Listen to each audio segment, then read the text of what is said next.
अस्सलाम वालेकुम दोस्तों, आज हम डाइजेक्स एमपी सिरप के बारे में बात करेंगे। ये एबट फार्मास्यूटिकल कंपनी की प्रोडक्ट है।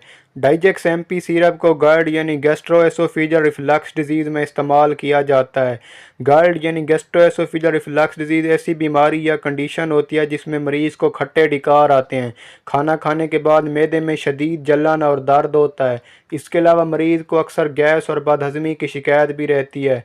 अगर आप GERD यानी गैस्ट्रोएसोफेजियल रिफ्लक्स डिजीज़ का शिकार हैं तो आप डाइजेक्स एमपी सिरप का इस्तेमाल कर सकते हैं। इसके अलावा डाइजेक्स एमपी सिरप को गैस्ट्रिक अल्सर में भी इस्तेमाल किया जाता है। गैस्ट्रिक अल्सर में मरीज़ के मैदे में अल्सर यानी ज़ख़म वगैरह बन जाते हैं जिससे मरीज़ को मैदे में शदीद जलन, शदीद दर्द और तेज़ाबियत रहती है। तो इस अल्सर को ख़त्म करने के लिए भी डाइजेक्स एमपी सिरप का इस्तेमाल करवाया जाता है।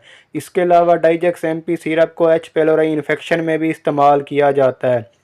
डाइजेक्स एमपी सिरप के अगर साइड इफ़ेक्ट की बात की जाए तो इससे आपको नोज़िया हो सकता है, वोमिटिंग हो सकती है, स्किन रैशेज़ हो सकते हैं।